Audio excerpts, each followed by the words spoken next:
Good morning. Today is Wednesday, November 9th, 2022.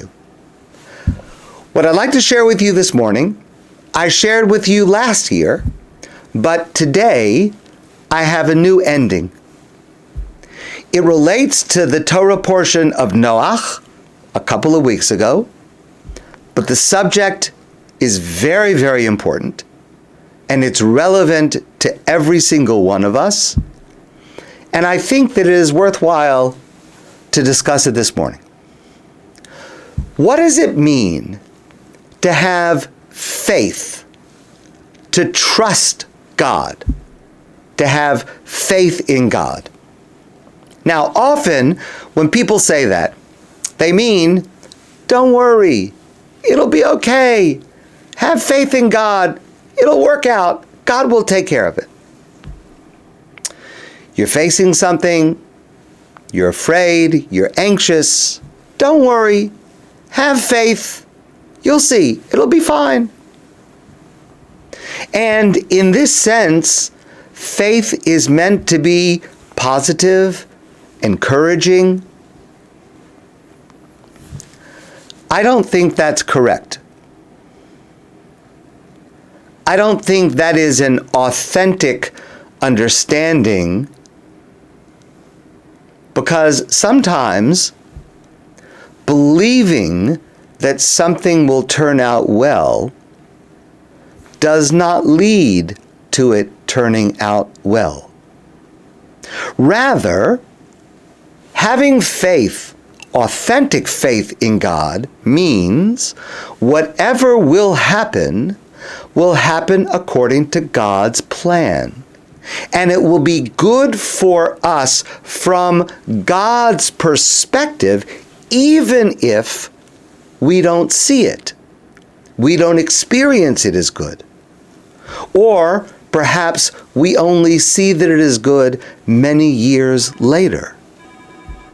That is, in my opinion, authentic Jewish faith. And the classic expression of this, which I've shared with you many times before, is the famous passage in Tehillim, Hashem roi lo echsor, God is my shepherd, I shall not want. Gam ki elech begeit salmaves, even though I walk through the valley of the shadow of death, lo ira ra, I fear no evil. Ki ata imadi, because you, God, are with me. Notice that the absence of ra, lo ira ra, I fear no evil, the absence of that ra, that evil, is not in that I will be saved from pain. It is rather that though I may suffer pain, lo ira ra ki ata imadi, because you, God, are with me. There is pain, but it will not be ra. It will not be bad or evil, because we are always accompanied by God. There's another kind of faith in God, trust in God, a very different kind of faith. And this is the faith of Noach. And I think that it is a faith that is terribly relevant to every one of us today. Now, I saw this formulated by a woman named Avi Killip, and it's based on a Rashi, which we actually discussed a couple of weeks ago, learning the parsha of Noach. God says to Noach, "Va'ani hineni mevi es hamabul mayim al haaretz." God tells Noach, I'm going to bring a flood that will destroy the entire world, l'shaches kol basar, that will destroy all mankind. Vakimosi es brisi itach, and I will re-establish a covenant with you. And in order to do that, for you to survive this catastrophe, this destruction, uvasa el hateva, you will go into an ark that I will command you to build, and you will survive, and I will establish a new covenant with you and your family that will go forward. Vayas Noach kechol asher tziva oso Elokim. Noach did everything that God had commanded him. Kain asa. Thus did Noach act. Vayomer Hashem leNoach. God said to Noach, Bo ata v'chol beischa el hateva. Now's the time. It's come. You and your family go into the ark. Vayas Noach kechol asher tziveu Hashem. And Noach did all that God had commanded him. Now, v'hamabul hayamayim al haaretz. The flood began as the water started to rise on the earth. Vayavo Noach el hateva, and Noach went into the ark, mipnei mei hamabul, because of the waters of the flood. Now, a close reading of those words leads to a question about the last three words, mipnei mei hamabul. If God told Noach what was going to happen and commanded him to build the ark and to gather the animals and to enter the ark, and the Torah says more than once Noach did exactly and completely what God told him, why does the Torah say that Noach entered the ark mipnei mei hamabul, because of the waters of the flood, and not simply kasher tziva Hashem es Noach, like God commanded Noach? So Rashi comments, Af Noach miktane emunah haya. Noach, even as great as he was of imperfect faith in God. Mamin, ve'eno mamin. He believed, he had faith in God, but he also did not have faith. Sheyavo hamabul, that the flood would actually come. V'lo nichnas l'teva, and so therefore he did not actually enter the ark ad shedechakuhu hamayim, until he was forced to enter because of the rising flood waters. That's why it says Noach entered mipnei mei hamabul, because Noach was 99% certain. After all, God told him. But Noach thinks to himself, maybe, just in case, he waited until he saw the waters rising with his own eyes. And we discussed this together a couple of weeks ago. I think that this makes Noach relatable to us, because even the most religious, spiritual, pious person, believing person, still has doubts. And that's to be expected, especially in Noach's unprecedented circumstances. We discussed this. But here's the radical insight. Noach was a mamin. He had faith. He had faith in God. But what does faith mean to Noach? Faith for Noach does not mean it's reassuring, everything will be okay, don't worry. On the contrary, Noach's faith is that the absolute worst will happen. The world will be destroyed. And Noach is 99% certain of this. And Noach is held accountable. He's called an Eino Mamin, but he did not have complete faith because he held on to the remote possibility that everything would be okay. That was the weakness of his faith. Maybe it will be all right. And that is exactly the opposite of what we often think of faith, that everything will be okay. No, Noach teaches us sometimes we have to have faith. We have to trust. that the most catastrophic outcome will in fact happen.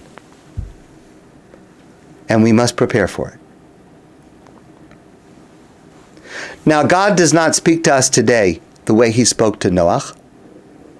God speaks to us through events in the world, what happens to us, what we see, what we learn, what science tells us, what research tells us. And often those messages from God are less distinct, harder to confidently comprehend than when he spoke openly and clearly, for example, to Noah. But sometimes, even today, the message is clear and unavoidable. To anyone with open eyes, to anyone with an open mind, the exact same message that God gave to Noah, God is giving to us today. Our earth is in trouble.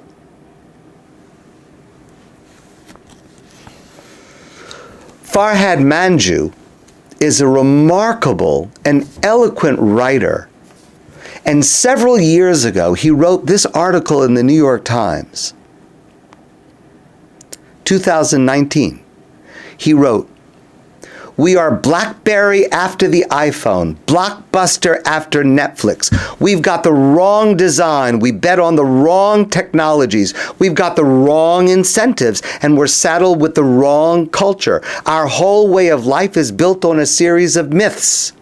The myth of endless space, endless fuel, endless water, endless optimism, endless outward reach, and endless free parking. One by one, those myths are bursting into flames." That was 2019, and the situation of our planet, of the environment, is undoubtedly worse today. I recently listened to an in-depth report about the failure of recycling. Now, people are recycling more and more, which is great. And for some materials, this is a significant improvement for the earth, for the environment. But just to take one example, but a huge example, recycling plastic is a depressing and demoralizing failure. Of the plastic we laboriously put into the correct bins, only 5% of it is actually usably recycled. The rest is just garbage.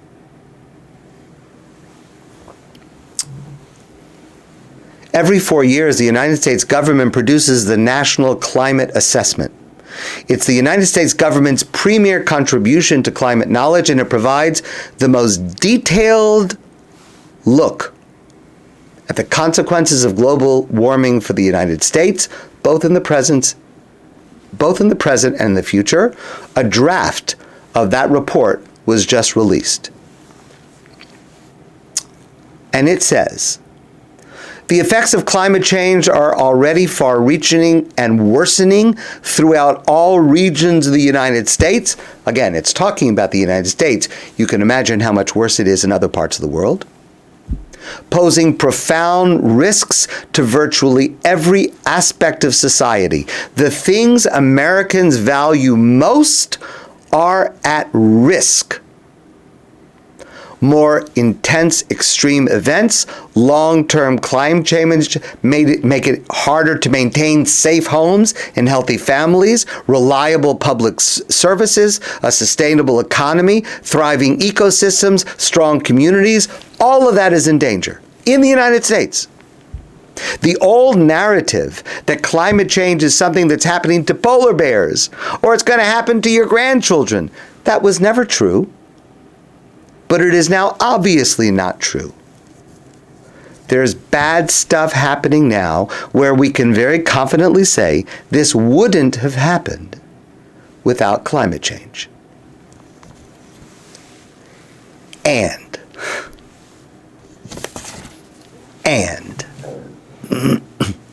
2 weeks ago, there was a remarkable article published by David Wallace-Wells, also in the New York Times. If you have a chance to read this, I urge you to read it. The title of the article is Beyond Catastrophe, a New Climate Reality is Coming into View. David Wallace-Wells is one of the most respected writers on the subject of climate change and the environment. Listen to what he wrote. Just a few years ago, climate projections for this century looked quite apocalyptic, with most scientists warning that continuing business as usual would bring the world 4 or even 5 degrees Celsius of warming. Now, as you may know, this is one of the most important indicators of the health of the Earth, the level of rising global temperature.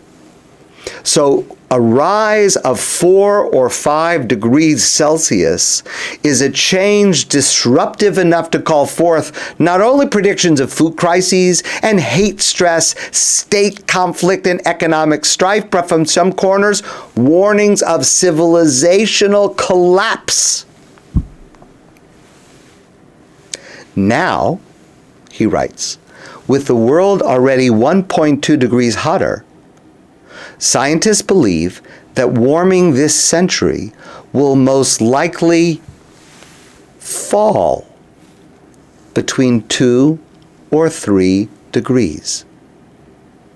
Now, those numbers may sound abstract, but what they suggest is this. Thanks to astonishing declines in the price of renewables, a truly global political mobilization, a clear picture of the energy future, and serious policy focus from world leaders, with exceptions, we have cut expected warming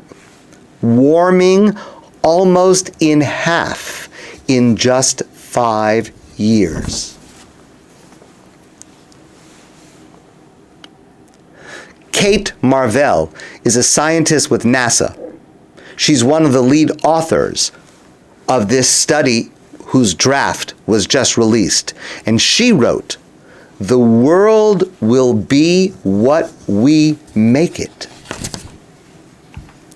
The primary determinant of the future is what humans do in the present. She wrote, "We live in a terrible world, and we live in a wonderful world. It's a terrible world that's more than a degree Celsius warmer, but it's also a wonderful world in which we have so many ways to generate electricity that are cheaper and more cost-effective and easier to deploy than I would have ever imagined. If you had told me 5 years ago that that would be the case, I would have thought, wow, that's a miracle." Now, please understand, things are bad. Very, very bad. Signs of optimism are not arguments for complacency. Overall emissions have not yet begun to decline. Things will get worse before they even stabilize, much less get any better. But we can make a difference. Marshall Burke is a scientist at Stanford, and he wrote, "The problem is a result of human choices, our choices, and our progress on it is also the result of human choices, and those should be celebrated. It's not yet sufficient, but it is amazing." If Noah were here today, first I think he would say, "Oh no, not again."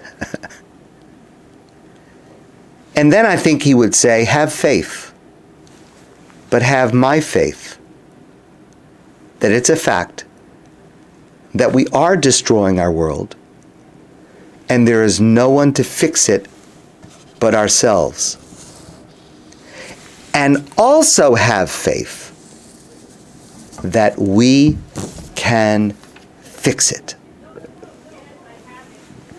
We're halfway there. Look at the great view behind you. We actually made it up halfway, and it was a hard slog. So take a breather, pat yourself on the back, but then look up. That's where we have to go. So let's keep on going. My friends, I want to wish you a great day, and I look forward to seeing you soon in person.